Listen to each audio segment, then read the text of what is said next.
Bom, sejam bem-vindos a mais uma noite aqui na querida loja da nossa querida editora Sob Influência. Estamos com mais um lançamento incrível do livro que eu tive o privilégio de traduzir, chamado Babilônia em Chamas. E a gente está aqui com os nossos camaradas do Raga Clubbers e com o nosso querido camarada Rick Blackman, que escreveu esse livro, foi a tese de pós-doutoramento dele, PhD dele. Porque ele contou, ele vai explicar melhor a história, mas ele é um dos maiores especialistas hoje em luta antirracista e antifascista e a sua conexão com música. Especialmente, por exemplo, o primeiro movimento antifascista ligado à música foi resgatado por ele. Ninguém mais nem lembrava. Ele é o maior especialista hoje que existe nisso. E participou, e ele vai contar um pouquinho da história e por que ele fez o livro e tudo mais. E depois a gente vai ficar com o Raga Clubbers. Então, sem mais delongas, podemos começar. Let's go, Rick. Obrigado. Hi, everyone. I feel like I should have my acoustic guitar, and I should be singing folk songs about women that have broken my heart. Eu estou me sentindo que eu deveria ter um violão aqui e cantar umas músicas folk sobre mulheres que quebraram meu coração, porque eu acho que esse é o clima que a gente tem agora. Okay, well, thank you everyone for coming, and thank you for all of the guys here that have taken the trouble to translate my book from English into Portuguese. It was originally done in Spanish. And I've done these meetings in Portugal as well, but this is my first time in your wonderful country. So thank you very much for inviting me over here. Okay, so why did I write the book? So that's the first important thing that everyone who writes anything really. So why am I writing this? So the reasons for writing it were threefold really. One, as a lifelong anti-racist and anti-fascist, I got sick of reading books by academics who were middle class and who had never spent any time in anti-fascist movements. Bom, a primeira coisa para contar para vocês é porque eu escrevi esse livro, né? Eu queria agradecer a presença de todo mundo aqui. Ele agradece a gente ter lançado em português. É a primeira vez dele aqui no Brasil. Ele está contando, já foi para Espanha, Portugal, mas é a primeira vez dele no nosso lindo país.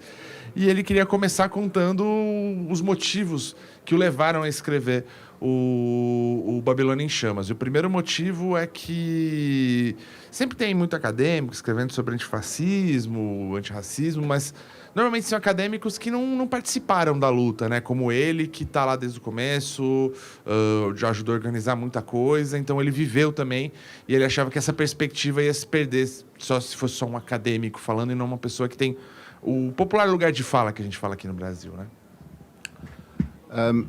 So people who were talking about anti-fascism but had no experience in anti-fascism. And then the second thing was really that people were talking about subcultures in England who also had no experience of what it is to be part of a subculture. So I'm very old now, but I was a punk in 1977 and 78, and then I was part of the mod revival. So I'd experienced two subcultures and was active as an anti-racist in both of them, and which was easy for punk, but not so much for the mod subculture, because there was a lot of nationalism and racism in that. So that the book needed to be not middle class. It needed to be a working class analysis of what had happened with music and anti-racism. It needed to understand what subcultures were, and then the third thing was that it needed to be a handbook to use the experience of the three movements that I'll talk about, the three musical movements, that how we can use music to combat racism and fascism. Now music alone cannot do it, we know that, but we can use it as a weapon against racism and fascism.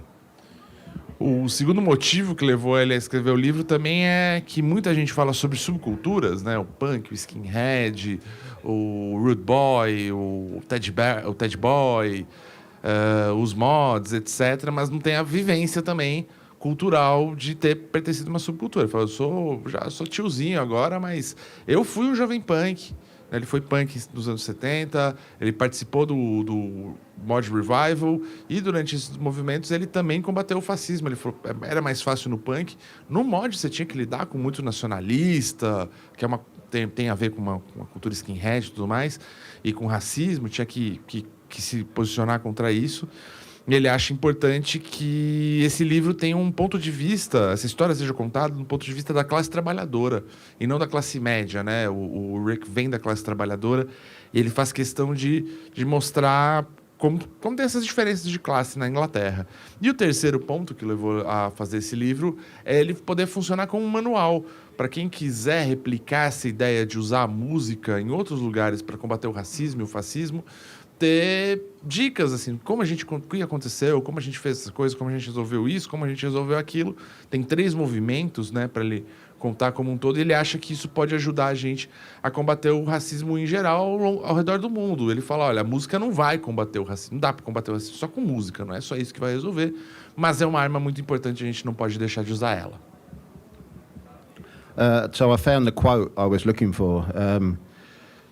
For British academics, the idea that the British people could ever be tempted by fascism or by racism is, they think, is an impossibility, because they think that the English Empire was a wonderful thing, that, you know, basically we went and educated everyone in the world and we were very kind and very friendly.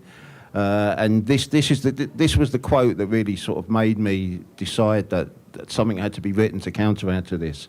Because a British historian called Roger Griffin, who is one of the leading experts in fascism, he writes very well about fascism, actually, about what fascism is, until it comes to England.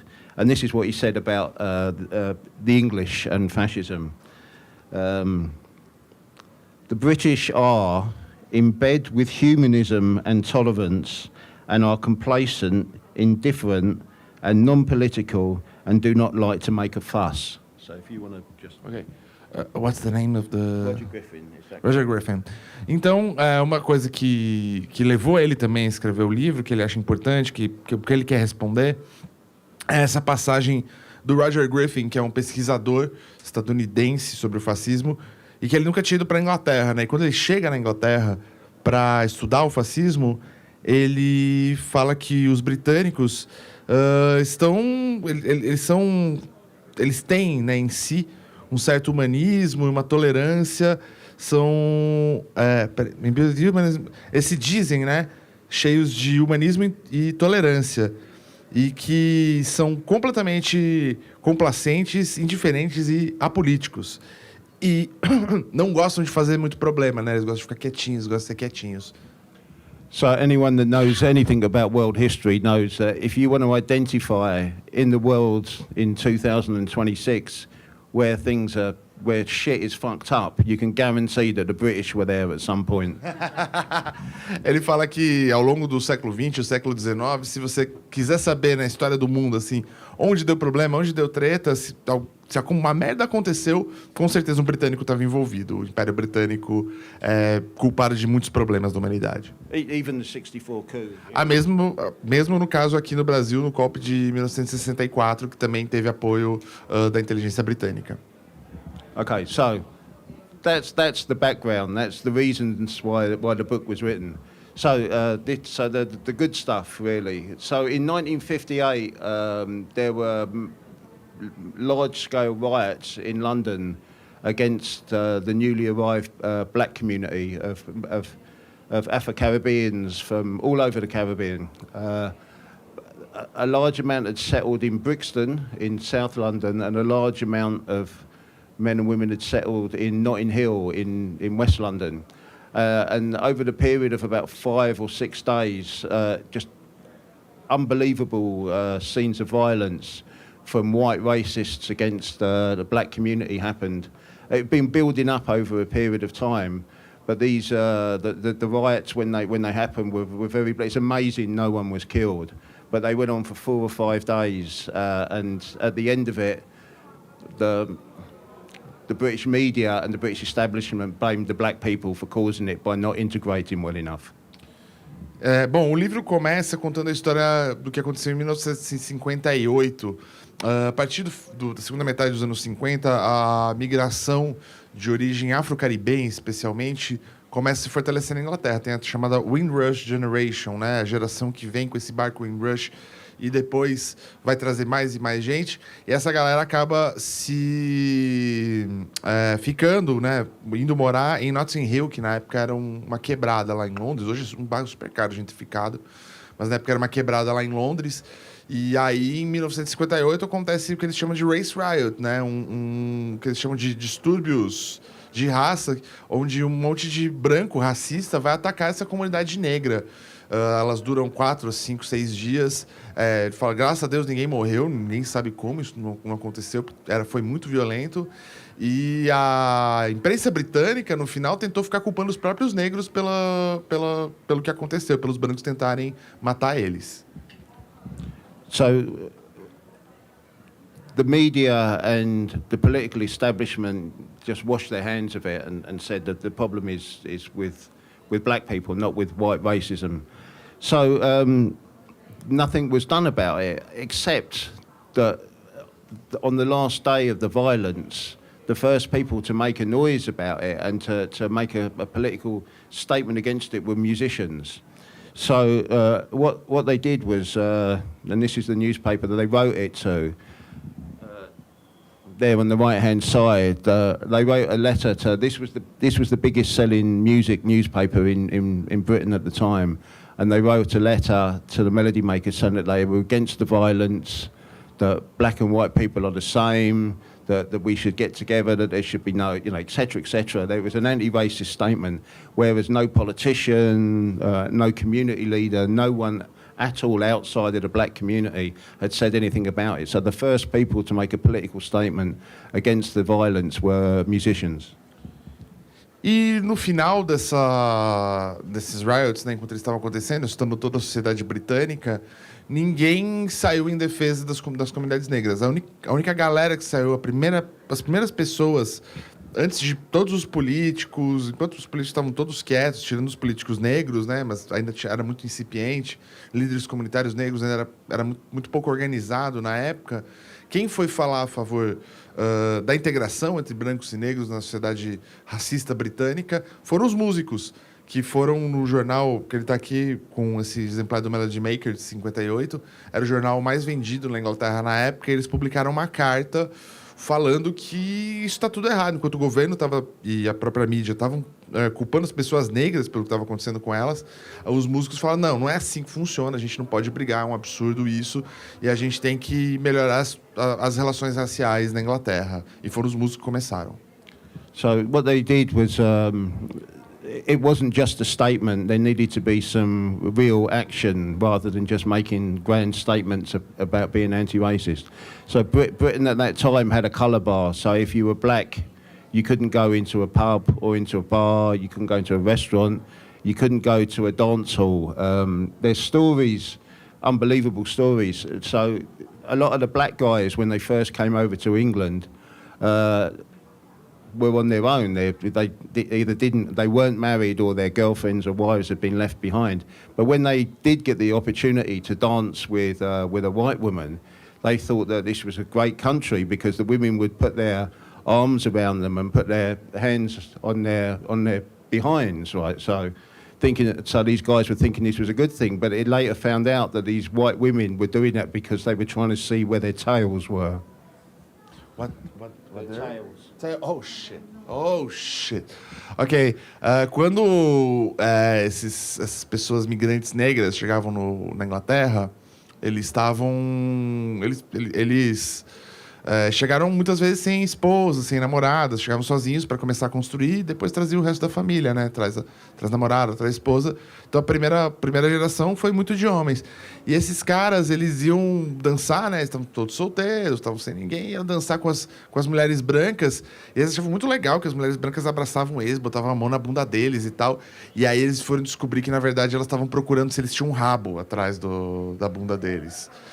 Então esse era o nível de racismo que a gente tinha na sociedade britânica. A sociedade britânica, na época, ela era tão segregada quanto o sul dos Estados Unidos. Não existia uma lei como existia Jim Crow nos Estados Unidos, mas era muito comum vários serviços recusarem a entrada de negros, servir negros de qualquer maneira, porque eles eram muito minoria na época e é uma sociedade extremamente racista. So, deep-rooted, serious levels of racism. So what this organisation did was they called themselves the Stars Campaign for Interracial Friendship, and they needed to do action as well as statements. So because of the colour bar, they set up dances so that black guys and black women could dance with white guys and white women, and especially young people. They especially focused on young people because rock and roll was really important around this time.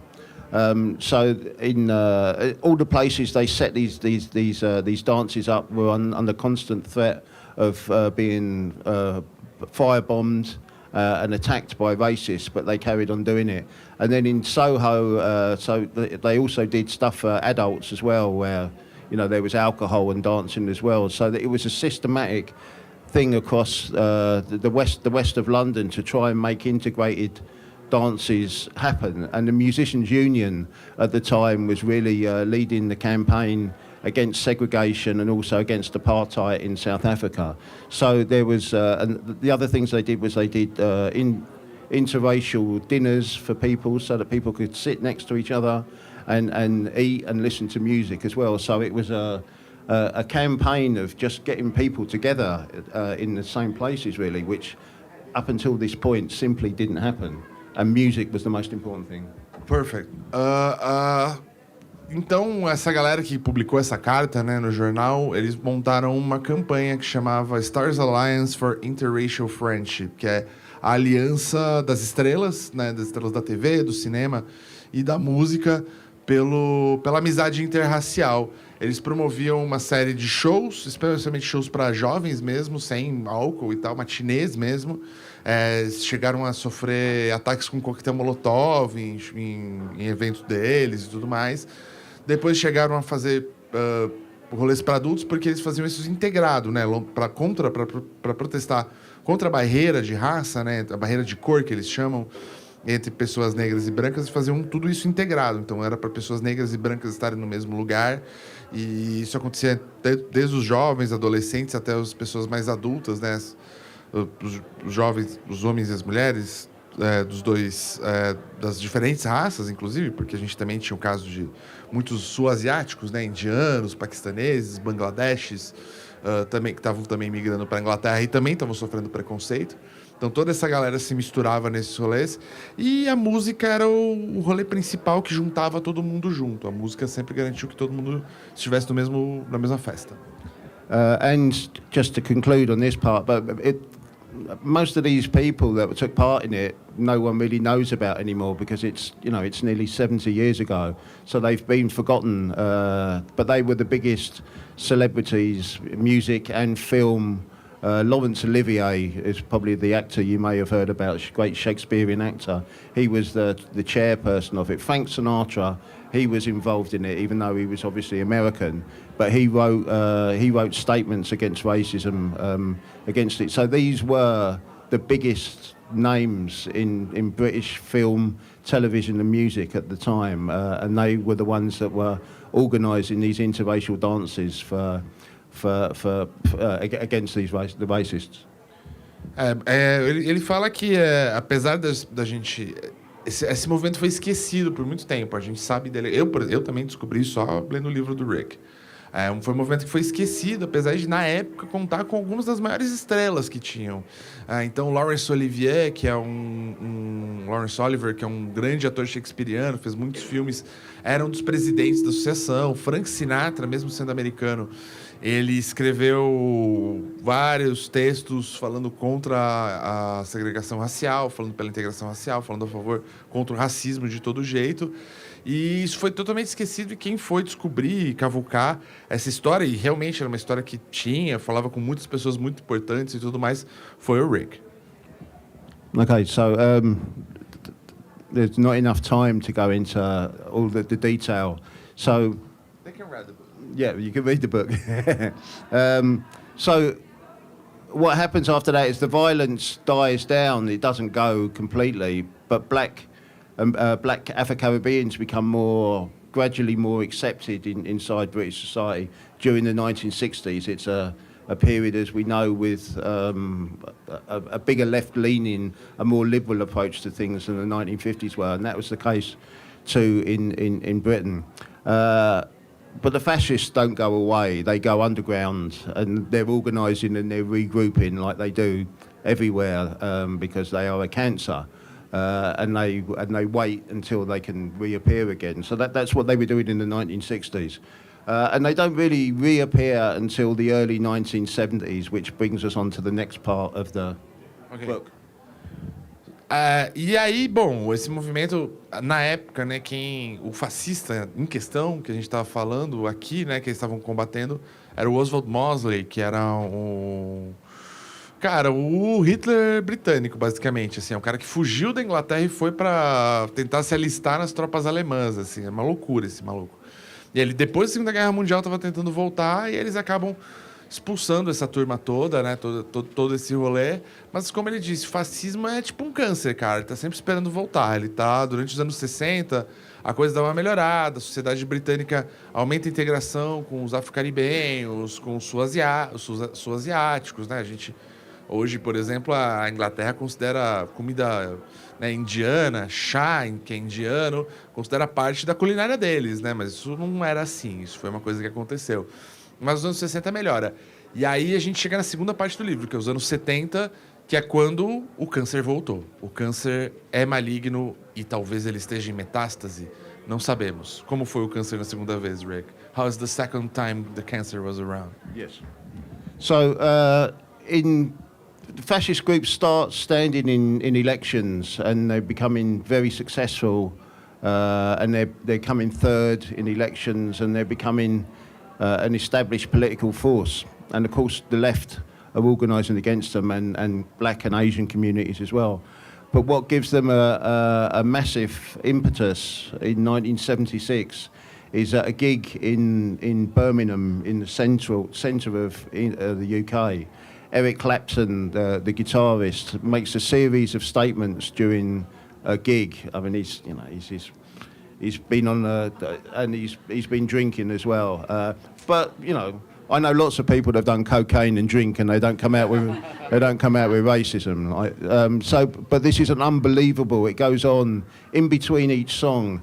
It's just the filthiest racism, quote after quote after quote after quote.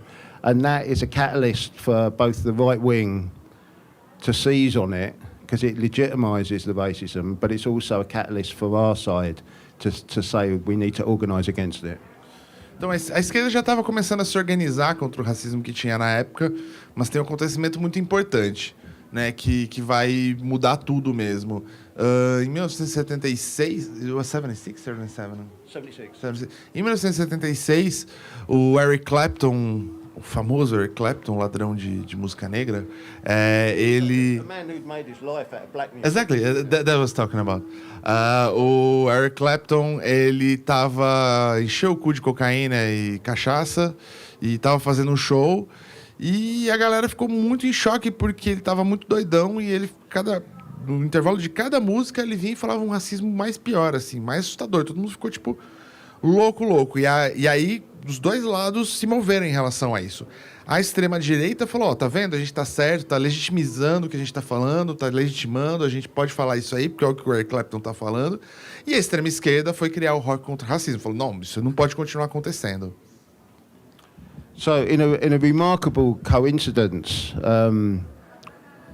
after Clapton's speech, to the Melody Maker again, but this time 18 years later, someone writes a letter about Eric Clapton in exactly the same way and says this level of racism is intolerable, we can't allow this to happen, we need to organise against this level of racism.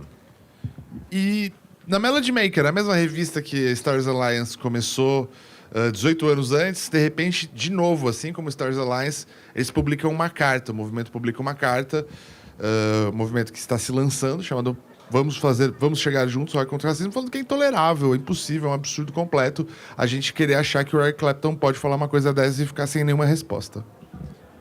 So, but this time, unlike the first organisation I talked about, the STARS Campaign for Interracial Friendship, which was based solely in London, this becomes a nationwide organisation within a matter of months. And the important thing about it, because it's linked with punk and reggae, it's very much a do-it-yourself level of organisation. There's no central organisation. There's a central mailing point where people send in and say, we want to set up a group here. And so it's a lot of university students, a lot of local bands, a lot of discos, people that put on music in their local areas. It's a spontaneous outpouring of people just saying that we can't let this level of racism happen. And it goes everywhere around the country, and everywhere. There isn't a place in England that doesn't have a small organisation. You know, sometimes it's only 5 or 6 people, sometimes it's 50 or 60, but there's a presence in every major city and every small town in the whole of England, really. Diferente da primeira história que eu contei, né, Stars Alliance, que foi um movimento restrito a Londres, o que acontece é o seguinte: o Rock contra o Racismo é uma associação meio do it yourself, chega na era do punk já e do reggae. Então, a ideia não é ter um comando central que fala, a gente vai fazer isso, a gente vai fazer aquilo. Não, cara, tem só uma caixa de correio para qual você manda lá, eu quero participar da organização. Eles mandam o material de volta e você pode criar seu próprio capítulo de organização antirracista na sua cidade. E era uma época onde esse negócio de você mesmo fazer esse rolê era muito forte. Então tinha banda, tinha estudante, gente que era DJ, falava, eu quero abrir aqui na minha cidade. Mano, só vai. E as pessoas iam fazendo mais shows, e chegou um momento que as maiores cidades já tinham movimentos com 50, 60, 100 pessoas organizando. Cidades menores tinha 5, 6, mas tinha toda a cidadezinha britânica na época, de repente, um capítulo do rock contra o racismo acontecendo. But we had the bands, right? That's the thing. At that time, it was the wrong time for the fascists to come out of the sewer. Because we had the Clash, we had the Sex Pistols, we had the Buzzcocks, we had the Jam, we had Elvis Costello, we had Bob Marley, we had Misty and Roots, we had Steel Pulse, we had Aswad, we had all of these fantastic musical forces that were part of a group of young people that were happy to be a part of this thing. And where in the 1950s, what had happened was this was the attempt to put black and white people on dance floors to dance together. This time it was to put black and white bands on a stage together. So what we did in Rock Against, well, I was too young for this, but what it was, I got to the end of it. But what happened was there was never a Rock Against Racism gig where there wasn't a black band and a white band.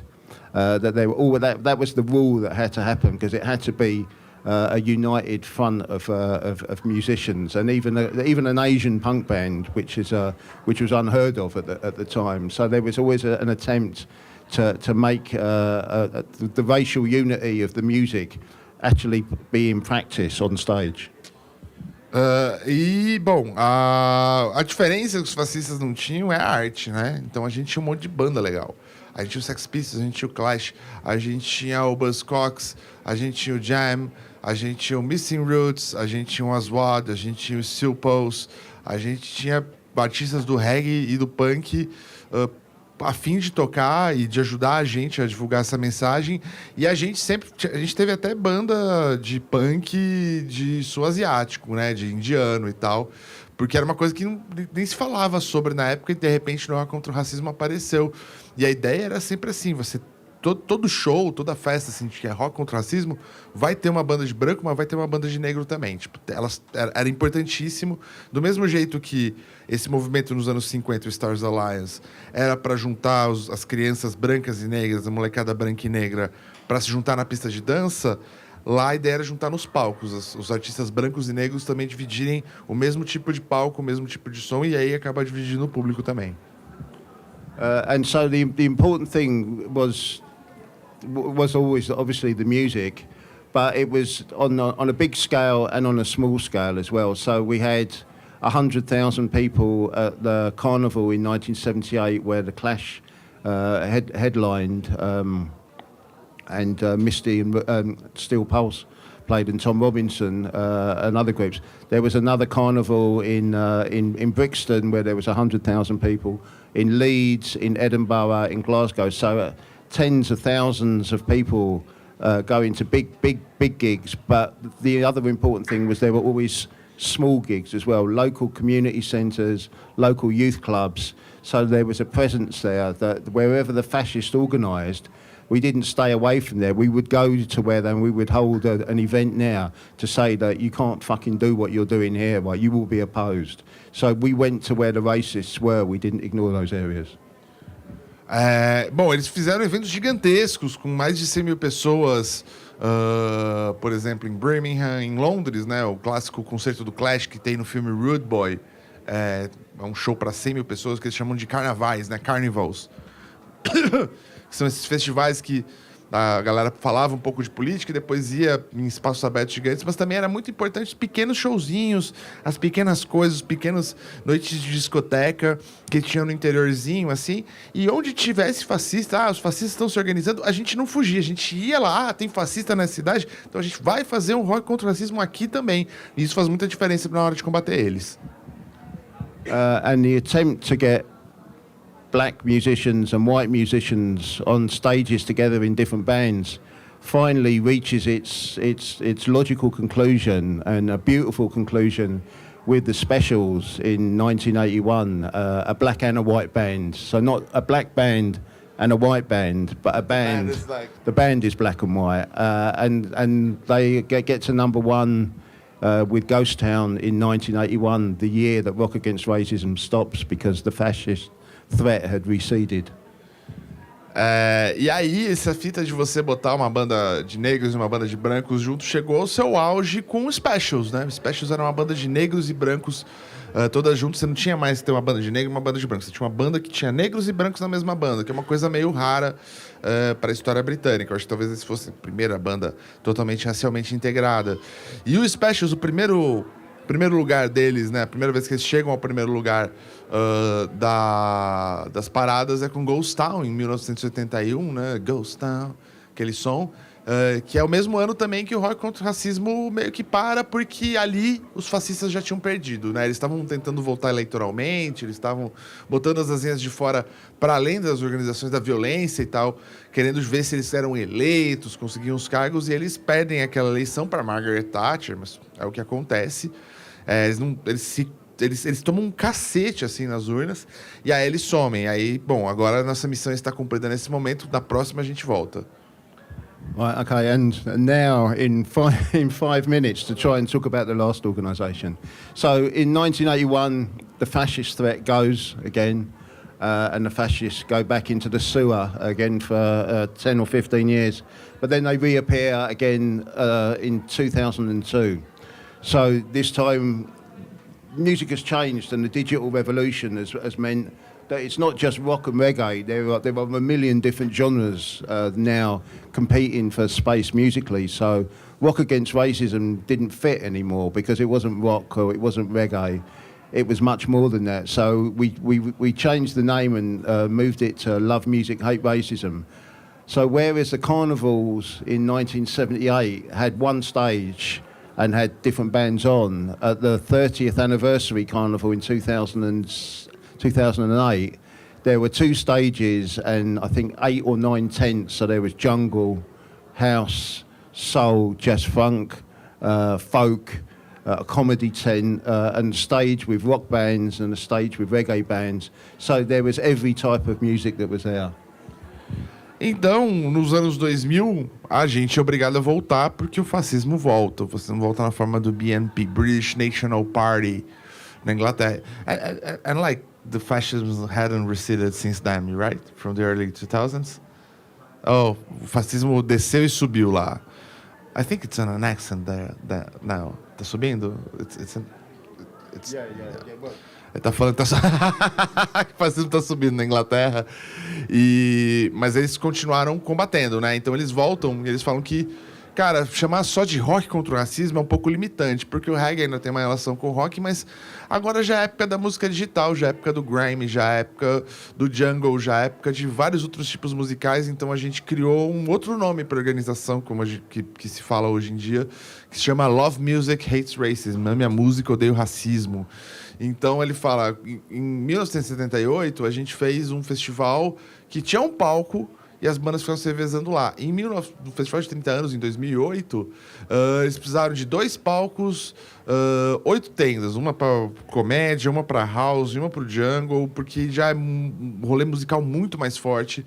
E aí eles precisam abraçar essa variedade como um todo para poder funcionar para o jovem. So, because the music was much broader and because subcultures weren't as important as they were, one of the other things that the book does is it tries to understand the relationship between subcultures in England and their relationship to music and their relationship to politics, and in particular, obviously, racism and anti-racism. So what we had to do was we had to change the model. The old way of doing things didn't work in the digital age. So the emphasis with Love Music Now, which is still an organisation which exists today, we still have gigs, and as occasionally we have big carnivals where, you know, there's 50,000, 100,000 people there. But a lot of the work is done online, which is where young people are absorbing their music now. The days of gigs still happen, but people listen to music more in small groups or on their own. So online educational stuff is really what the emphasis of Love Music Hate Racism is now.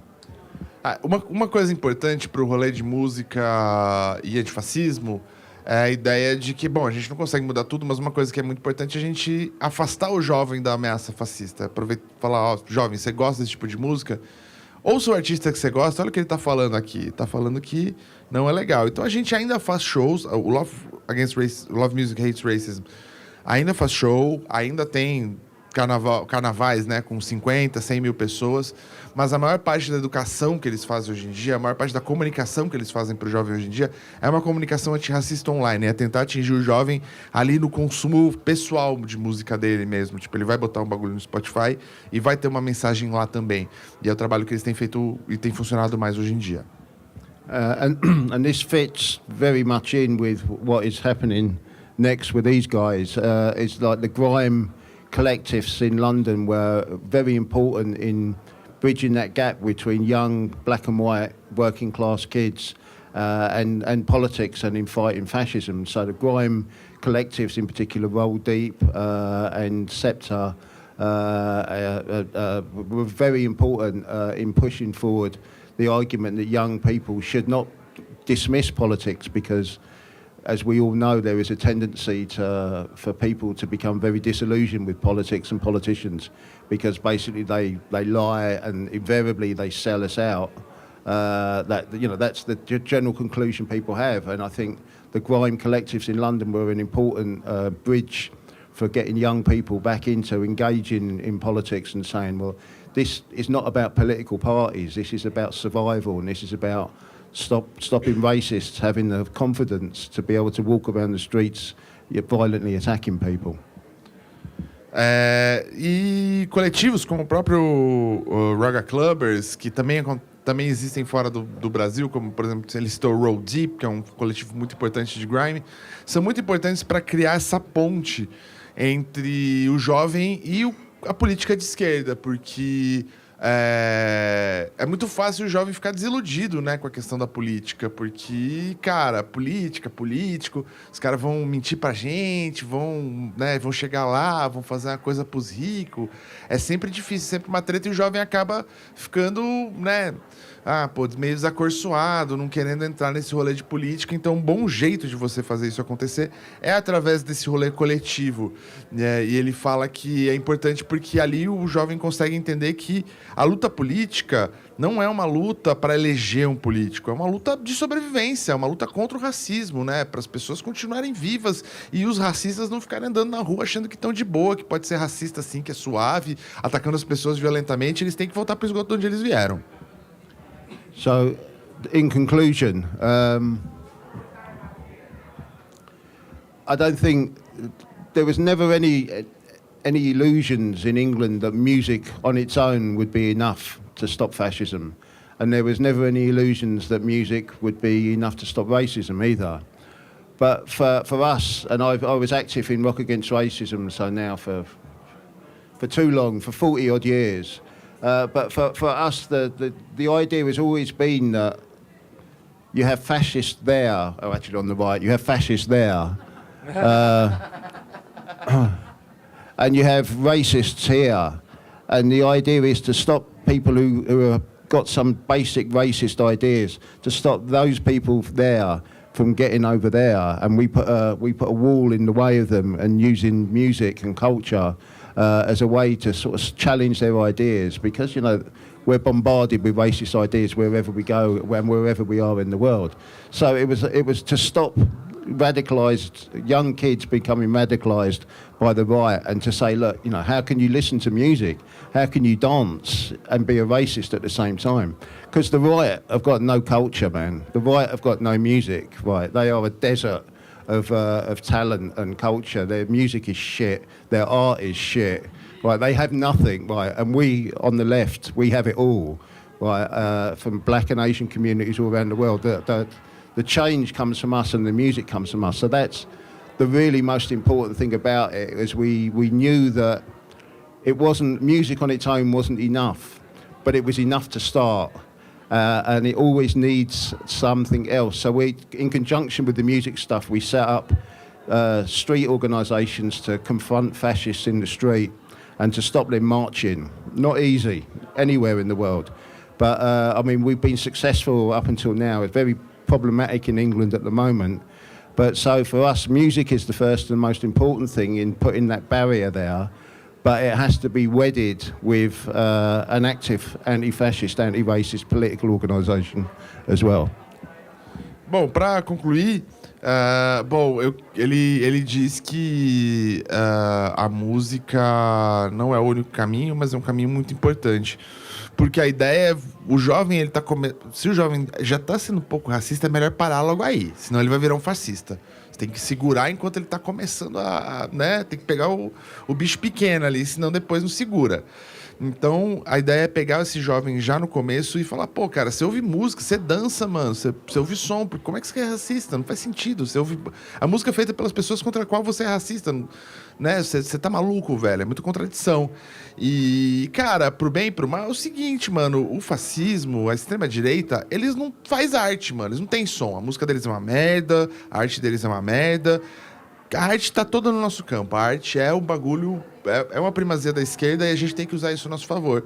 E ao mesmo tempo da gente trazer a música, botar o rolê de música, a gente precisa fazer outras coisas. Por exemplo, lá na Inglaterra, eles fazem uma fita que é assim, lá os fascistas muitas vezes se juntam para fazer manifestação. E aí eles juntam mais maluco ainda, para juntar mais gente ainda, entrar um monte de gente no meio e falar, não, vocês não vão passear aqui não. E os caras não passeiam. Ele falou, até agora a gente não perdeu uma. É treta, é um problema, não é fácil a polícia ficar contra você, porque é a polícia, né? Mas dá para fazer, e a gente precisa entender que tem todo esse ecossistema que precisa funcionar para isso dar certo. Tipo, a música é uma das frentes, mas todas as frentes têm que existir. Thank you. So finally, thank you very much. Keep dancing, keep the faith, and no passaran. Ok. É o que ele falou. Continuem dançando, continuem resistindo, e eles não passarão.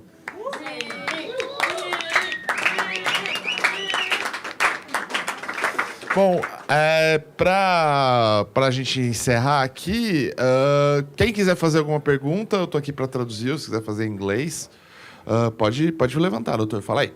Oi, eu queria perguntar para ele qual a relevância do movimento rock anticomunismo, que surge em contrapartida ao rock contra o racismo. Toda essa cena musical de Screwdriver, Skullhead, Brutal Attack, que tocou aqui no Brasil em 2022. Que ano tocou cada um deles? O Brutal Attack tocou no Brasil em 2022. Internet, gente, alguém é por aí. Mas foi os anos 2020, né? Qual era a relevância deles? He wants to know the relevance of the Rock Against Communism, the counterpart to Rock Against Racism, because we had like sort of them playing here. Brutal Attack played here in 2022, just like a couple of years ago, you know. And Screwdriver came to Brazil and stuff. Yeah, the bad stuff came here. But what was the relevance of Rock Against Communism then? Small. So, small. But they copied us completely because they saw the amount of people that were getting involved in the activities of Rock Against Racism. So they thought that they could do the same thing. They did two things simultaneously.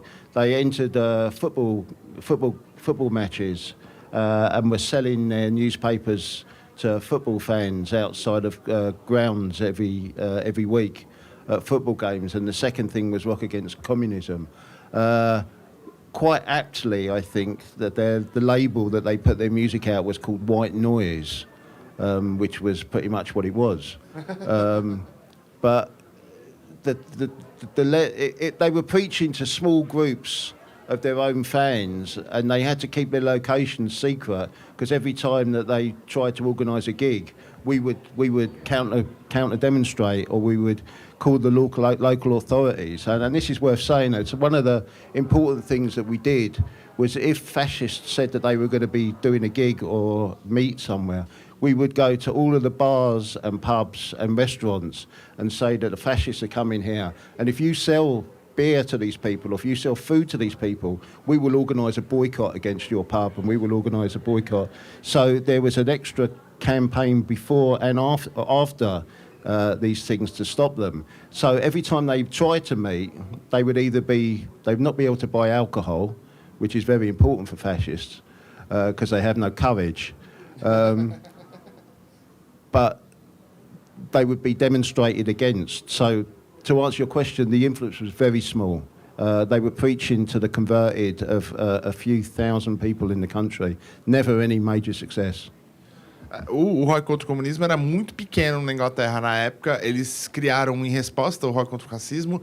Eles tentaram copiar de todo jeito, mas eles não davam muito certo. Primeiro porque a música é ruim, como a gente já falou, né? Eles lançaram tudo por aquele selo que eles chamam, que é chamado de white noise, barulho branco, que meio que dá para resumir, né? O barulho branco resume a porcaria que é a música deles. E eles tentavam fazer show, porque eles atuavam de duas maneiras. Eles tentavam vender o jornal deles, o BNP, o National Front, né, o NF, e o próprio Rock Against Communism. Tentavam vender o jornal depois das partidas de futebol, né? Eles tentavam muito se organizar com os torcedores de futebol em relação ao racismo, como acontece hoje também na Inglaterra. E eles tentavam fazer esse rolê de música. Mas o rolê de música era muito louco. Porque acontecia, se tinha rolê, a gente ia lá protestar, não ia deixar eles tocarem, fazia coisa. E se, tipo, os fascistas estão chegando, eles vão tocar aqui, a gente ia de pub em pub, de lanchonete em lanchonete, de bar em bar, e falava, ó, o seguinte, mano, os fascistas estão chegando, e se a gente souber que vocês venderam qualquer goró ou qualquer rango pros caras, mano, a gente vai boicotar todo mundo, nós e vocês. E a gente era muito mais gente, porque eles pregavam pros convertidos, eles não podiam falar que eles iam fazer um show, senão a gente, mano, montava em cima. Né? Então os caras tinham que fazer show secreto. Então, assim, era um público de alguns poucos milhares de pessoas no país inteiro. Um país do tamanho da Inglaterra, é um pouco maior até em população que São Paulo, deve ter uns 60 milhões hoje. Mas imagina, uma época tinha 40 milhões, poucos milhares de pessoas não é muita gente. Então, era pequeno e não funcionou muito, não. We always... That aside, we always want fascist groups to go on tours, especially if they have to drive there. Because what happened to Screwdriver was they had a terrible car crash. This fascist band and two of the band died in a car crash. So we want fascist bands to go on tour for that reason. Ele falou que ele era muito a favor dos fascistas saírem em turnê porque o Screwdriver, que é a banda mais famosa, né? Eles estavam numa turnê, bateu o carro e morreu 2 deles, então eles eram muito a favor dos caras dirigirem mais e tal, porque os caras bebiam muito, né? E fascista é isso, né? Fascista só tem coragem pra quando tá bêbado. Se você chegar antes dos caras beber, os caras ficam tudo pianinho, porque os caras têm que encher a lata pra conseguir ganhar um pouco de coragem, senão os caras não falam muito alto, não. He was saying there was this joke of trees against racism because he was on the tree. Exato. Alguém mais alguma questão? Por favor.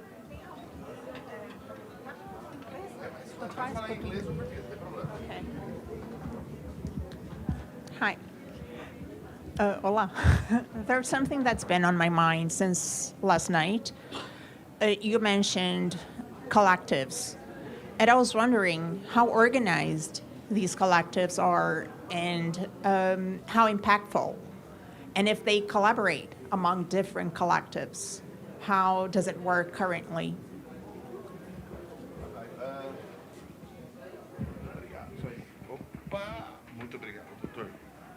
So at the film screening last night, a couple of questions were asked about what's happening in England and how.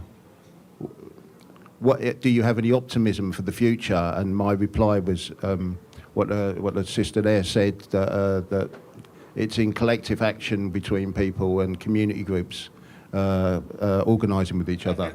And you mentioned collectives today. You thought about collectives just like Roll Deep and Sorry. musical collectives. Musical collectives. And how they manage each other and get together. Yeah, okay, and stuff okay. like that. Yeah.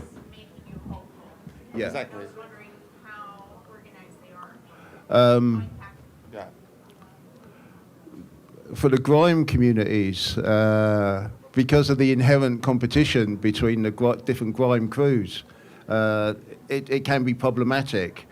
However, 5-6 years ago, we had a leader of the Social Democratic Party, the Labour Party, who was a progressive socialist, and Wiley was really important in this, and Scepter was really important in this, in organising a grime collective for Jeremy Corbyn, who was the leader of the Labour Party, and who was a progressive socialist. So when the issue becomes big enough and important enough, then there's a sensibility amongst these young guys and women to say that we need to organise together. So in terms of when the bigger picture is important, for the grime acts, that it's been proven already that there's a chance for collective action.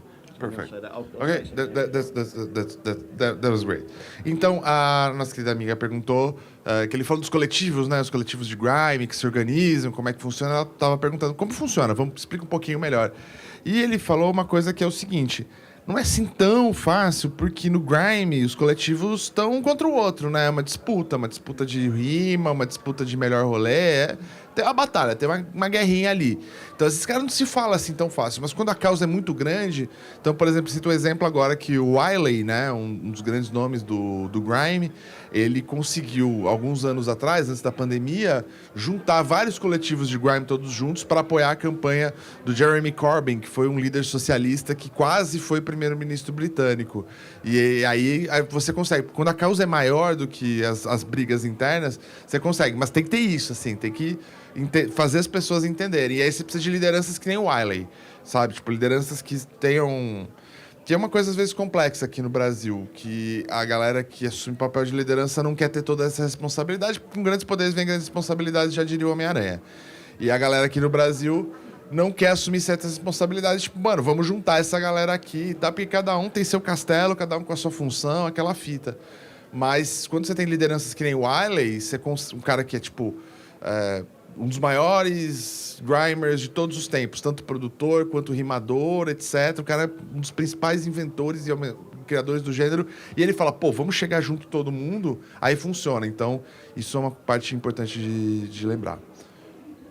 Just a little bit more. In terms of a wider picture of collectives inside the community, I mean, it's tough, right? And England isn't alone, just the rampant attacks from the media and neoliberalism for the last 50 years means that trade union organisation is much weaker than it was. When Thatcher got elected, there were 14 million trade unionists. There are now 5 million. So, you know, it's a third of the size. But what's been inspiring, I think, is not the genocide in Gaza, but has been the response to the genocide in Gaza in London. And you start to see the potential for collectives to for us, I'm a socialist. For us, it's about how we join the dots. So that group over there and that group over there don't talk to each other. But the reason they have shit and they have shit is exactly the same thing. So for us, it's about getting people to join the dots. And I think people were doing that during the Gaza demonstrations. And also, paradoxically, because of the growth in confidence of the far right, there's been many campaigns that have been springing up around the country where there's been really brilliant signs of black and white and Asian and lots of people coming together to oppose the fascists. So that's the hope in those collectives of all those different groups coming together under a common umbrella to oppose genocide and to oppose the far right. Muito da nossa ação coletiva reduziu muito durante, né, agora que a gente está sobre neoliberalismo, já 50 anos de neoliberalismo. Quando a Thatcher chegou ao poder, no começo dos anos 80 na Inglaterra, que é quando termina o Rock contra o Racismo, tinham 14 milhões de pessoas eram sindicalizadas na Inglaterra. Hoje são 5, é quase 1/3 do valor total. Então isso diminuiu muito certos tipos de organização.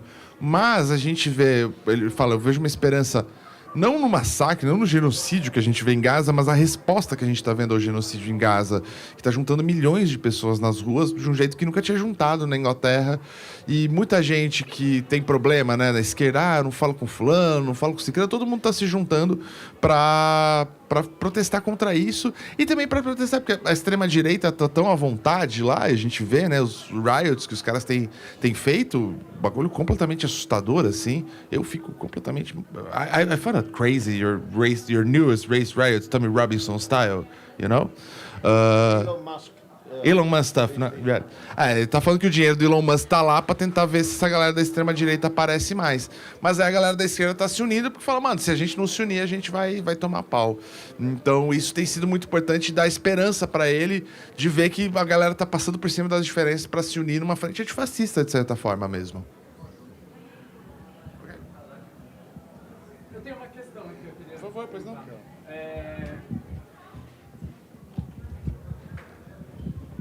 Eu fiquei pensando nessa questão, assim, do quanto que a esquerda possui um... Pô, é isso que o Rick falou, de que nossa música é melhor, nossa arte é melhor e tal.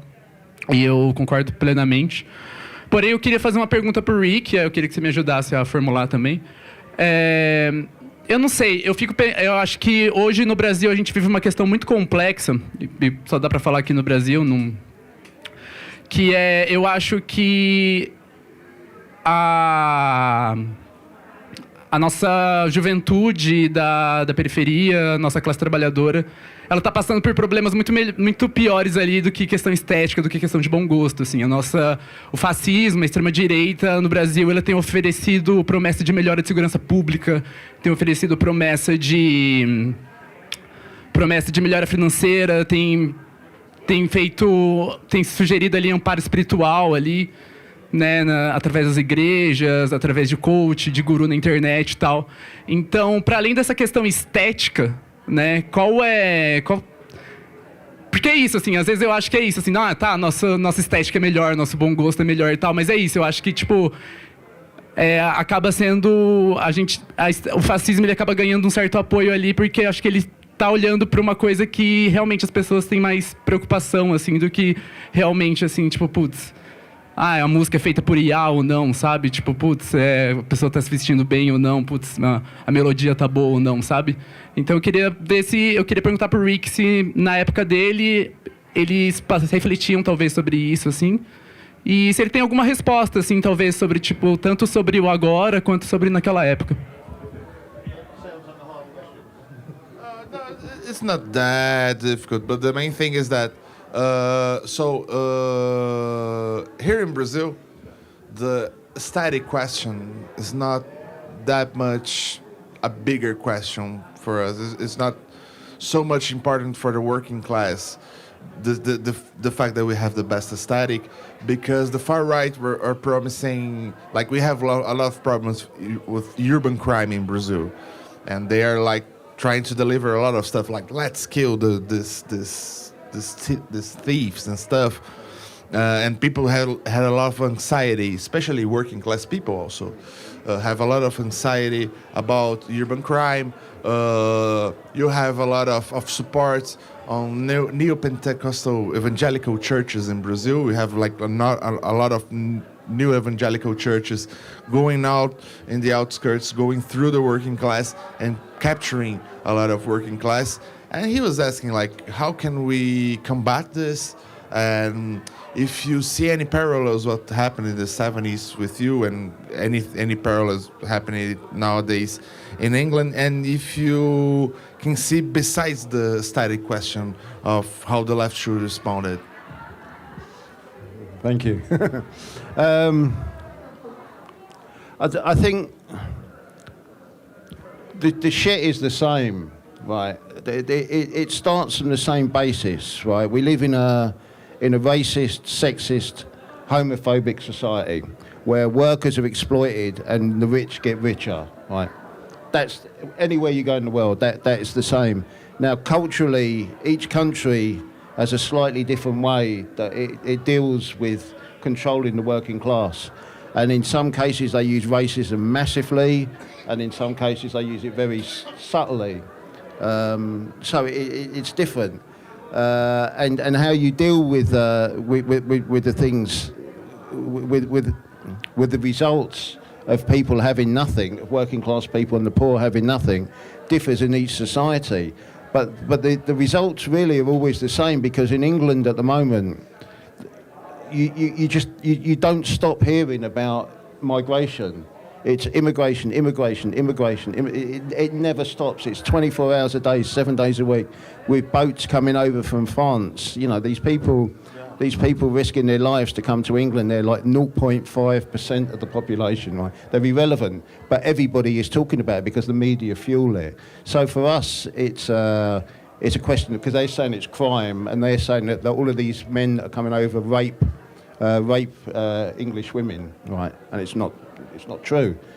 There are rapists, men rapists in every race and every culture. It's not a characteristic of people coming from Africa that they're more likely to rape or be paedophiles than anyone else. So how the problem manifests itself is different in each society, and how you deal with it is a cultural thing, I think.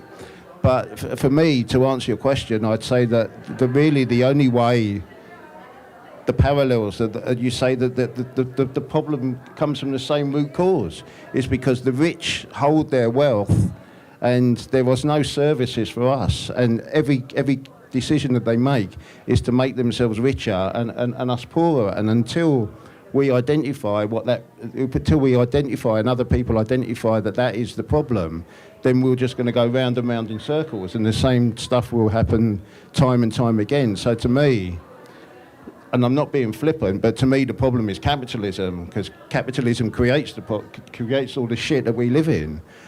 So until we deal with that, we will be having this conversation forever. Ele fala, cara, a merda é a mesma no mundo inteiro, mano. Aqui a gente fala de crime, mas é a imprensa que fica falando de crime. Na Inglaterra só se fala de imigração. Mesmo que a população migrante britânica seja menos de 0,5% do total da população do país, só se fala disso. E fala que são estupradores que estão vindo da África para estuprar essas mulheres brancas, essas coisas horríveis. E isso gera ansiedade, isso gera identificação com a extrema-direita. Só que no fim das contas a gente vive em todas as sociedades ocidentais, elas são um pouco parecidas. São sociedades racistas, são sociedades sexistas, são sociedades LGBT-fóbicas que se baseiam no capitalismo da exploração do homem pelo homem. E que se a gente não chegar, e a gente não pode trocar o disso, a gente tem que explicar, as pessoas têm que entender que enquanto elas ficarem sequestradas pela mídia, elas vão olharem para o problema central da coisa, que é o capitalismo. Enquanto a gente não conseguir trazer as pessoas para essa visão, a gente não vai conseguir ir muito longe. Então, mesmo que eles estão batendo de outro jeito, trazendo outra coisa, a nossa resposta central é a derrota do capitalismo. Eu não estou tentando fugir da pergunta, porque eu acho que a gente tem que continuar nesse caminho e tentar expandir cada vez mais, porque sem a gente ter essa perspectiva, a gente vai se perder mesmo, e aí esses caras podem ganhar de vez, é um perigo. Vocês querem botar o som? Tem mais uma pergunta, doutor? Ah, tem mais uma pergunta. O MC vai perguntar. Eu queria perguntar pro Rick como que foi a visão dele. Ele é um cara que acompanhou toda a timeline, né, da música britânica, desde pré-mods, skinheads, rude boys, até os punks, até chegar ao grime. Como que foi essa visão dele de quando chegou a música eletrônica britânica, né, o jungle, o K-Garage, o grime? Se houve um estranhamento para ele dessa nova música, porque sempre a vanguarda sempre gera esse estranhamento para as gerações passadas, né? A gente vive isso. E a gente também, dos Raga Clubbers, bebe muito dessa fonte do hardcore, do punk, do faça você mesmo. Queria saber se rolou esse estranhamento para ele no início. He's asking about your musical taste. It was strange. Do you find anything strange when electronic music came around? Because you come from punk background, listening a lot of reggae, what was a mod, and saw the skinheads and stuff like that. And then later the music got very electronic in the island, and it was very strange for you. How it was received by you? Well, the music's not designed for me. For old men, there's no grime shows for 60-year-old men. But that's good, because it's not supposed to be for me. It's supposed to be music. The only things you can control when you're young is what you wear and what you listen to. So that's why music and fashion are so important for young people. So to me, irrespective of whether I like the music or not, I appreciate the energy behind it and the passion behind it, and I celebrate it. I think it's, the same things they say about drill and grime now, they were saying about punk, they were saying about reggae, they were saying about the Beatles, they were saying about Elvis Presley, and they said it about Frank Sinatra, and they'll say this shit over and over and over again, man, because it's a threat to them, and that's, and we should embrace that, because if the establishment constantly criticise it, then we know that there's got to be something inherently good about it. Do you know what I mean? So for me, even if I don't like the music, I celebrate the fact that it's there, and I think it's fantastic that young people are out there, just being angry and making music that's political. Ele fala que essa música aí não é pra ele, não. Ele falou que não tem show de programa de grime pra velhinho de 60 anos mais, isso não existe, não acontece. Mas ele fala que, cara, ele gosta que exista. Ele fala, mano, mesmo que não seja pra mim, não é o tipo de som que eu necessariamente vou apreciar, eu acho importantíssimo que exista. Eu acho bom que eu não goste, porque quer dizer que o jovem tá gostando, tá tudo certo, né? Essa é a fita mesmo. Ele fala, cara, isso acontecia, que agora estão reclamando do grime, estavam reclamando agora do drill, e, cara, falava a mesma coisa do punk, falava a mesma coisa do reggae, falava a mesma coisa dos Beatles, falava a mesma coisa do Elvis Presley, falava a mesma coisa do Frank Sinatra. A gente dá medo neles. O importante é dar medo. Se o establishment, os grandão, se o sistema tá contra, quer dizer que tem alguma coisa boa, entendeu? Então esse é o tipo de música que eu gosto, que eu acho que isso é importante, a gente incomodar e trazer o nosso rolê político na fita. Mais uma última pergunta, atenção, vou acabar, vou encerrar, querem fazer? Qualquer coisa depois a gente vai ficar aí um pouquinho, dá pra também trocar ideia, não tem problema não.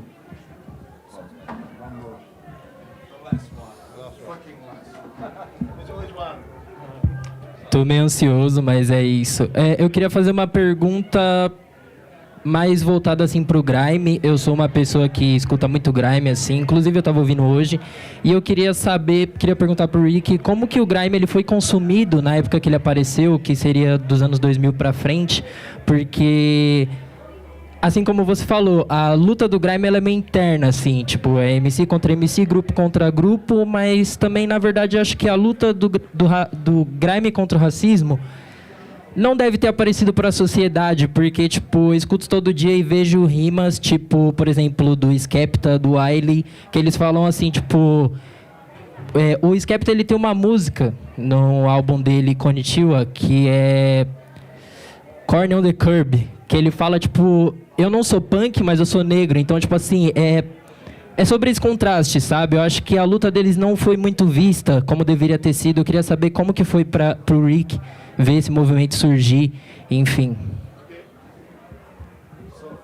A lot of grime kids today. So he's asking the last question about grime, because he wants to know if you noticed it, how the grime struggle happened. Because yeah, of course there's this struggle against the artists against the other artists, but there's a lot of struggle against racism as a whole, and he thinks like, does they maybe have that much impact because they're still considered kind of outcasts, you know? And like, oh yeah, there's this song by Skepta where he says like, I could be a punk, but I'm a black guy, so I'm a natural punk here, right? You know? And he wants to know if you got the early stuff, if you got their reception and what it was during the whole society and how it went around. Yeah. Well, early, no, because it was underground. So the only people that knew about it were the people that were doing it, and it didn't have a name, you know, until much later than it had started. So all the crews were together, and they were organising their clashes together, but no one outside of those circles knew what was happening. So what united, I think, and what made it political and what made it really noticeable was the intervention by the state, by the government, because there was a notorious form that was put around by the government. Basically, was a racist. It was a risk assessment for health and safety, and it was called Form 696. And basically, it was a way to stop young pre-drill grime acts from performing, because they said that amount of people in a place together would be dangerous. But it was the only risk assessment or health and safety issue that asked for the ethnicity of the people that were performing.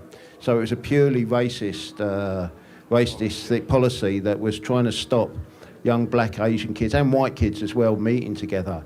And that lasted for about 8 or 9 years until that got overturned. So that was a real solidifier for grime. And that gave it a political body, and I think a unification that it didn't have before. But for me, again, you know, I say this music's not directed at me. I was aware of it because I'm a musician, and any young people making music, to me, is a good thing. So, and I've said this again, if I turned up at a grime gig, they'd probably ask me to leave. Ok. Bom, ele falou que é isso. Ele não conhece muito de grime, porque... Vou começar pelo fim agora, porque ele fez uma piada agora, que ele falou assim, eu não manjo muito de grime, porque, cara, é muito interessante, eu sou uma pessoa da música, se é um jovem fazendo música, tem que descobrir, tem que saber e tal, mas, ao mesmo tempo, se eu for no show de grime, a galera vai pedir pra eu ir embora. Fala, pô, tio... Pô, tá idade não, mano. Não dá não, mano. Cai fora e tal. Londres é diferente, né? Mas ele falou que era muito underground no começo. As pessoas não reconheciam mesmo. Era um bagulho, tipo, totalmente... passava meio batido. Até que o governo... Olha só. O governo resolveu fazer um negócio que eles chamam de formulário 696, que é um formulário que você precisava preencher para fazer festa, para a prefeitura te liberar o alvará das festas e tal. E nesse formulário, que era claramente racista, porque era, não, isso aqui é para saber o perigo do bagulho. Eles perguntavam se a galera era preta ou branca que estava fazendo a festa. Os organizadores eram negro ou branco. Exatamente. Não, e aí isso proibiu as festas de grime. Foi o que foi usado pelo governo local britânico e durou uns 8 ou 9 anos, depois acabou, mas por muito tempo foi usado uma lei claramente racista, um negocinho, sabe aquele negocinho, mas só para proibir o grime. Só que isso que proibiu o grime levou o grime para todo mundo, porque todo mundo falou, pô, o que tá acontecendo? O que tá pegando? Por que aquela coisa, mano, proibido sempre gera mais... Entendeu? Tem que falar que é proibidão, mano. Não, a gente não vai falar onde vai ser o Rick Blackman, entendeu? A gente não vai falar onde vai ter o Reggae Clubbers. A gente não vai falar. Não pode falar porque tá proibido pela polícia. Aconteceu isso ano passado com a gente na Flipei, inclusive. A gente foi obrigado a mudar de lugar e a fazer aqui na Praça das Artes e... por causa do lobby sionista, a gente teve que ir pro Galpão da Elza Soares. Isso foi muito bom. A gente ficou muito conhecido por isso. Hoje tem muita gente indo e tal, porque os caras tentaram cancelar a gente. Então, quando o governo entra nessa, é muito importante pro grime, porque aí o grime fica nacionalizado, as pessoas começam a entender melhor e o próprio movimento em si também dá uma ligada entre as pessoas, porque falam, a gente tem que resistir a isso e vai rolar. Bom, galera, senão vocês não vão ouvir o que vocês vieram ouvir, porque eu sei que vocês gostam da gente, mas não gostam tanto da gente quanto vocês gostam desses caras aqui, que é sonzeira, Raga Clubbers. Quem quiser trocar uma ideia com a gente ali, a gente vai ficar por aí, fumar um negócio, botar fogo na Babilônia, tomar um gorozinho, curtir. Amanhã, Rick Blackman ataca de DJ no Boteco Prato do Dia. Rick Blackman trouxe seus vinis pra tocar soul pra gente. Na Rua Barra Funda, ali no comecinho, no Prato do Dia, de graça, só colar. Vai ser às 10 depois do show dos Inocentes. Tem Inocentes às 8 amanhã, de graça na Flipei. Depois a gente vai ter o Rick Selecta. E sexta-feira, 7 da noite, Rodrigo, que é a mesa dele, 8 da noite, ele vai também falar sobre o tema aí com mais tempo. Se vocês quiserem só ir lá fazer mais perguntas, trocar mais ideia, sexta-feira lá na Flipei, lá no Galpão Elza Soares, a partir das 8. Beleza, galera? Bom show pra todo mundo, se divirtam, é nóis!